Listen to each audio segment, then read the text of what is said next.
श्री शिवाय नमस्तुभ्य मित्रों। जय महाकाल, हर हर महादेव। तो मित्रों, कैसे हैं आप सब? आशा करते हैं आप सभी लोग बहुत अच्छे होंगे।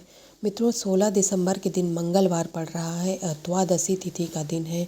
आज के दिन हम एक चावल के दाना और एक बेलपत्र, साथ ही में एक चुटकी हल्दी के साथ जो हनुमतेश्वर महादेव जी के नाम से उपाय करने वाले मित्रों, बहुत अद्भुत, बहुत अचूक है। बहुत अच्छे से समझिएगा।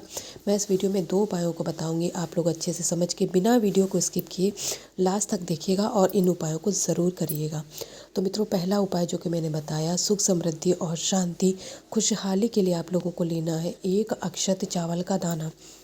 देखिए, ये जो स्क्रीन पे आपको चावल का दाना दिख रहा है वो कहीं से खंडित नहीं है, पूरा अच्छा है। यही ऐसे ही आपको एक अक्षत चावल का दाना मात्र लेना है। आज इस उपाय में करने के लिए एक चावल के दाना को लेने के साथ में आप लोगों को एक चुटकी हल्दी भी लेनी है। यदि खड़ी हल्दी हो तो उसे कूट करके उसका बारीक पाउडर अगर आप प्रयोग में लेते हैं तो ज़्यादा अच्छा माना गया है। अगर नहीं मिल पाती तो परेशान मत होइएगा। आपके घर में जो हल्दी हम लोग खाने में यूज़ करते हैं रसोई घर में, बस जूठी नहीं होनी चाहिए, आप उसका भी यूज़ कर सकते हैं। इसके साथ में हमें लेना है एक बेलपत्री। बेलपत्र कटी फकी ना हो, इस बात का आप लोग ध्यान करेंगे। आपने जो एक चुटकी हल्दी ली है उसके आपको तीनों पत्तियों पर एक एक बिंदी लगा देनी है बेलपत्र के। बड़ी वाली पत्ती पे जो आपने बिंदी लगाई है उसी बड़ी वाली पत्ती के ऊपर आपने जो एक अक्षत चावल का दाना लिया है उसे भी चिपका देंगे। अब इस तरीके से आप बेलपत्री को मित्रों तैयार करने वाले हैं। जैसे ही आपकी बेलपत्री इस तरीके से तैयार हो जाए, आप उसे आपकी जो पूजन की थाली है उसमें रख लीजिए। ज़रूरी नहीं कि इस बेलपत्री को आप लोग घर से ही तैयार करके ले जाएं। अगर आप घर पे नहीं तैयार करना चाहते तो आप सारी सामग्री अलग अलग ले जा करके मंदिर में भी तैयार कर सकते हैं। अपने साथ इसके बाद लेके जाना है तांबे का कलश, उसमें जल और गंगा जल जरूर डालेंगे। मंगलवार का दिन भी कोई नॉर्मल नहीं होता मित्रों। इस दिन भी जो उपाय होते हैं वो बहुत ज़्यादा लाभदायक होते हैं। इसके बाद में दोनों चीज़ों को लेकर के आप मित्रों महादेव जी की शिवलिंग के पास जाएंगे। देखिए, मैं एक बात क्लियर कर दूं, इस उपाय को करने के लिए ऐसी कोई बाध्यता नहीं है कि आप मंदिर पे करें या पर घर पे करें। सर्दी का मौसम है, कोहरा पड़ने लगा है, तो सुविधा आपके लिए यही रहेगी कि आप इस उपाय को अपने घर पर ही करें।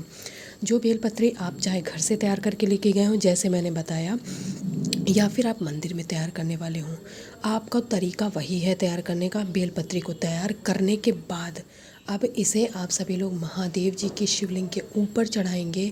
या तो आप ओम हनुमते नमः मंत्र का जाप करके चढ़ा दीजिए या हनुमतेश्वर महादेव जी का नाम लेकर के चढ़ा दीजिए। बात एक ही है, आपको नाम हनुमतेश्वर ही लेना है या फिर ओम हनुमते नमः, दोनों में से कोई एक मंत्र का जाप करके मित्रों अपने घर की सुख समृद्धि, परिवार की सुरक्षा की कामना करते हुए चढ़ा दीजिएगा।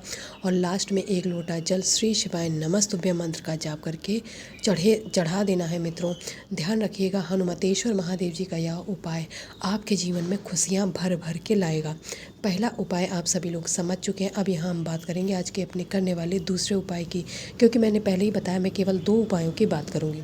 मित्रों, जो दूसरा उपाय करने वाले हैं, इस उपाय को करने से कैसा भी रोग हो, मैं ये नहीं कह रही कि आपके कैंसर सही हो जाएगा। देखिए, जो लाइलाज रोग है उसके लिए तो कोई उपाय ही नहीं बना। आप अपने मन को तसल्ली देने के लिए ज़रूर कह सकते हैं, लेकिन मैं आपसे झूठी बात नहीं कहूँगी। जैसे रोग बीमारी, सिंपल से रोग की बात करें, एक बेलपत्री और 2 शमी के पत्ते लेने इसके लिए। जैसे शुगर को कंट्रोल कर सकते हैं, बढ़ने नहीं देगा। गांठों में दर्द हो रहा है, बुखार बहुत रहता, कभी उतरता नहीं, आता है चला जाता है, आता है चला, इस तरीके से। तो इन सभी के लिए आपने मैं तो थोड़ा जुकाम है, प्लीज़ एडजस्ट कर लीजिएगा, मेरी आवाज़ थोड़ा सा धीमी आ रही होगी। तो आपको लेना है एक बेलपत्री जो कटी फकी ना हो, 2 शमी के पत्ते। इसके बाद में तीसरी सामग्री है लाल चंदन लेने की। तीनों चीज़ों को लेने के बाद में आपको लेना है तांबे का कलश। अपने घर का जल ज़रूर लीजिएगा, मैंने कई बार आप लोगों को बताया है, अपने घर का जल और गंगा जल। इसके बाद दोनों चीज़ों को लेकर के महादेव जी के शिवलिंग के पास पहुंच जाना है। आपको उत्तर दिशा यानी नॉर्थ डायरेक्शन में मुँह करके खड़े हो जाना है। आपके पास मित्रों एक बेलपत्री है, तो बेलपत्री की जो 2 छोटी वाली पत्तियां होती हैं उन पे आपने जो शमी का पत्ता लिया है, एक एक शमी पत्ता रोगी व्यक्ति का नाम और गोत्र बोलकर आपको रख लेना है। देखिए, हरी शमी का पत्ता भी है और हरा कलर बेलपत्री का भी, तो इसमें आपको शायद थोड़ा समझने में परेशानी आ रही होगी। गौर से देखेंगे तो आप लोग समझ जाएंगे कि मैंने शमी का पत्ता भी इसमें बनाया हुआ है। तो बेलपत्र की दोनों छोटी वाली पत्तियों पर आपने जो समी पत्ता लिया है एक एक उनको चढ़ाने के बाद में एक एक बिंदी आपको लाल चंदन की रोगी व्यक्ति का नाम और गोत्र बोल करके लगा देने मात्र से, यदि रोगी व्यक्ति स्वयं करता है इस उपाय को तो उसको तो और जल्दी लाभ होगा।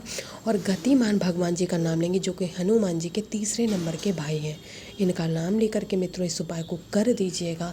जैसे ही वह व्यक्ति करेगा आप खुद देखिएगा, नोटिस करिएगा जिसे रोग है, बुखार आ रहा हो, खांसी जुकाम हो, शरीर के घुटनों में दर्द रहता हो, वो स्वयं व्यक्ति नोटिस करे कि उसके जो स्वास्थ्य में परिवर्तन हुआ है या नहीं। अर्थात जो मैंने उपाय बताया है क्या निरर्थक तो नहीं बताया, मिथ्या तो नहीं बताया। आप लोग खुद ऑब्जर्व करें कि मैं जो कह रही हूँ वो सही है या नहीं। इसके बाद में एक लोटा जल श्री शिवाय नमस्तुभ्यम मंत्र का जाप करके चढ़ा दीजिएगा मित्रों।